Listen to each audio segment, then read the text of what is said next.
आनंद मठ। आनंद मठ। आओ ऋषियों की अनमोल धरोहर को संजोएं।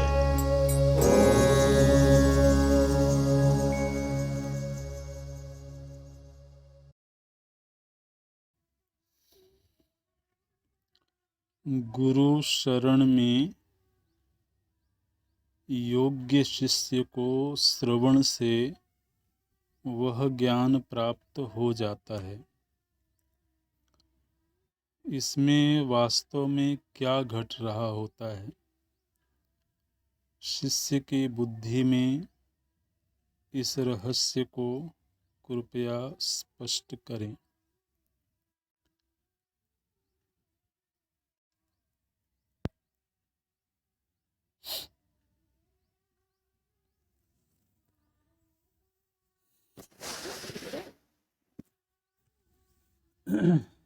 इसमें आत्मज्ञान की घटना घट रही होती है, तो अज्ञान का निवारण हो रहा होता है। अज्ञान जनित जितनी चीज़ें हैं सबका बाध हो रहा होता है। अहंकार का निर्मूलन हो रहा होता है। मुख्य बात इतनी है कि ये सारा का सारा प्रपंच जो हमको सत्य के रूप में अनुभव में आ रहा है, हमारी बुद्धि ने इसको सत्य रूप में स्वीकार किया हुआ है।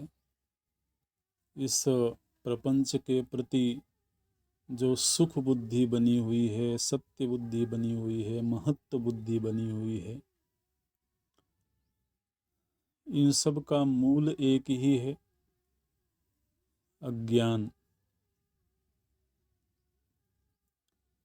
वस्तु का ठीक ठीक बोध नहीं होना ही व्यक्तित्व और जगत को सत्ता प्रदान कर रहा है। हमारा स्वयं का व्यक्तित्व भी, जिसमें शरीर है, इंद्रियां हैं, मन है, संस्कार हैं, मान्यताएं हैं, भाव विचार, ये सब का समुच्चय जो व्यक्तित्व है, और यह व्यक्तित्व जिस जगत के साथ व्यवहार कर रहा है वह प्रपंच, ये सब का सब अज्ञान की वजह से खड़ा हुआ है। खड़ा हुआ है मतलब इसमें अस्तित्व का बोध हो रहा है। अस्ति इति भावः अस्तित्वः।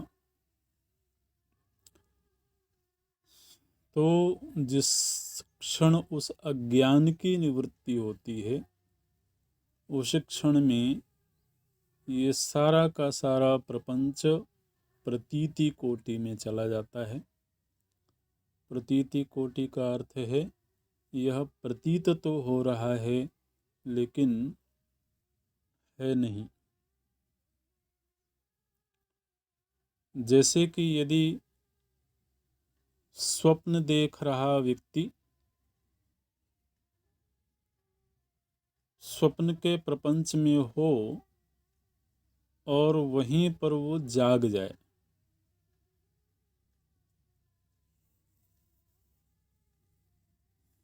वो जाग भी जाए और स्वप्न का प्रपंच दिख भी रहा हो। अभी क्या होता है कि जैसे ही हम जागृत अवस्था में आते हैं वैसे ही स्वप्न प्रपंच का लोप हो जाता है। लेकिन यदि ऐसा हो, थोड़ी देर के लिए कल्पना कर लें कि स्वप्न का प्रपंच हम देख रहे हैं, स्वप्न के सारे दृश्य हमको दिखाई दे रहे हैं, और हम जाग जाएं और जागने के बाद भी वो सब कुछ दिखता रहे,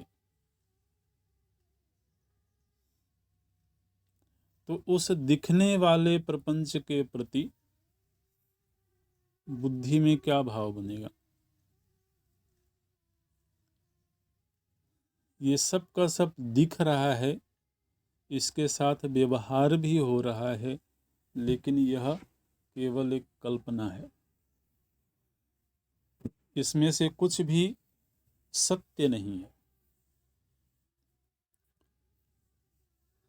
ठीक ऐसे ही इसी दृष्टांत को इस जागृत काल में लगाएं। यह जो जागृत प्रपंच इस समय हमको दिखाई दे रहा है, जिसके साथ हम व्यवहार कर रहे हैं, यदि कोई ऐसी मनस्थिति प्राप्त हो जाए, बोध का कोई ऐसा धरातल प्राप्त हो जाए, जहाँ पहुँच करके यह जगत बिल्कुल वैसा ही प्रतीति रूप मालूम पड़ने लगे। ध्यान रखें, आत्मज्ञान होने से व्यवहार बंद हो जाएगा ऐसा नहीं,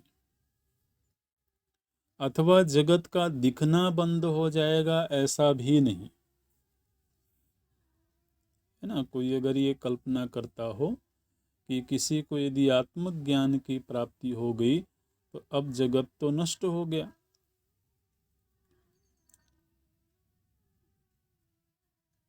ऐसा नहीं है। ज्ञान जो होता है ना, वो किसी वस्तु का नाश नहीं करता है, किसी दृश्य में बदलाव नहीं करता है। ज्ञान केवल और केवल अज्ञान का नाश करता है,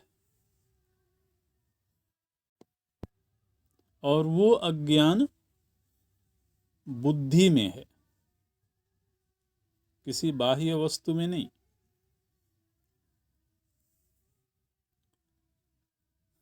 तो बुद्धि में बैठा हुआ अज्ञान बाह्य वस्तुओं को सत्य रूप में दिखा रहा है।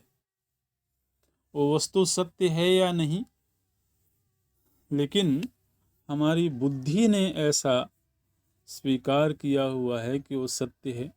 अच्छा, सत्य है, इस स्वीकृति का आधार क्या है? क्योंकि उसके साथ व्यवहार करते हैं, है ना। प्यास लगती है तो घड़े में रखा हुआ जो जल है उससे प्यास बुझ जाती है। तो चूंकि प्यास बुझाने में वह जल समर्थ है, इसलिए जल सत्य है।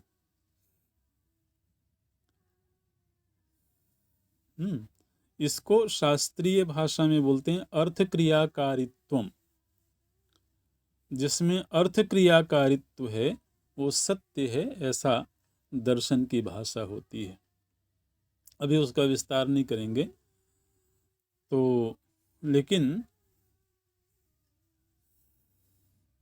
बुद्धि में बैठे हुए अज्ञान की वजह से ही हमको अपने व्यक्तित्व में सत्यता मालूम पड़ रही है। बोले मालूम ही केवल अज्ञान की वजह से नहीं पड़ रही है, बल्कि मैं अनुभव कर रहा हूँ। मैं अनुभव कर रहा हूँ कि मेरा व्यक्तित्व सत्य है।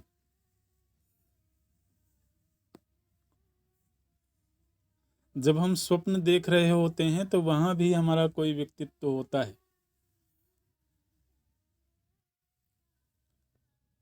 तो जरूरी नहीं है कि अनुभव इतना बड़ा प्रमाण हो जाए कि वह किसी को सत्ता प्रदान कर दे। अनुभव में तो बहुत सारी चीजें आती हैं जो बाद में पता लगता है कि वो तो था ही नहीं। तो बुद्धि में बैठे हुए अज्ञान की वजह से प्रपंच में सत्ता बनी हुई है। गुरु की सन्निधि में जब योग्य शिष्य को ज्ञान की प्राप्ति होती है तो वह ज्ञान उसकी बुद्धि में बैठे हुए अज्ञान का निवारण कर देता है, और अज्ञान के निवृत्त हो जाने से समस्त प्रपंच के प्रति सत्य बुद्धि नष्ट हो जाती है, और समूचे प्रपंच का जो आश्रय तत्व है, जो अधिष्ठान तत्व है परमात्मा, केवल और केवल वही सत्य है, ऐसा बोध हो जाता है। आत्मसत्यानुबोधेन न संकल्पयते यदा अमनस्ताम तदा याति ग्राह्याभावे तदग्रहः। आत्मसत्तानुबोधेन, आत्मा ही सत्य है ऐसा बोध हो जाने पर, न संकल्पयते यदा, किसी भी बाह्य वस्तु के प्रति संकल्प ही नहीं उठता है। संकल्प मतलब महत्व बुद्धि। तो पहले सत्य बुद्धि आती है, फिर महत्व बुद्धि आती है। शास्त्रीय भाषा में बोलते हैं पहले सत्ताध्यास होता है, फिर धर्माध्यास होता है, फिर महत्वाध्यास होता है। ये अध्यास के अलग अलग रूप हैं। तो अध्यास मतलब अज्ञान, अतस्मिन् तद्बुद्धि, जो वस्तु नहीं होकर के भी है ऐसा प्रतीति हो रही है। तो वो सब का सब अज्ञान के सहित नष्ट हो। आपने तो सुना ही होगा कि इस जगत को किसने बनाया, बोले माया ने बनाया है ना। माया ने बनाया है माने क्या? माया का अर्थ होता है अज्ञान। जो माया हमारे दिल में है वो माया अज्ञान रूप है। तो इसलिए अज्ञान की निवृत्ति के साथ ही सर्व प्रपंच की निवृत्ति और आत्मबोध की प्राप्ति, ये घटना घटती है ज्ञान काल में। इस प्रश्न को यहीं पूरा करते हैं।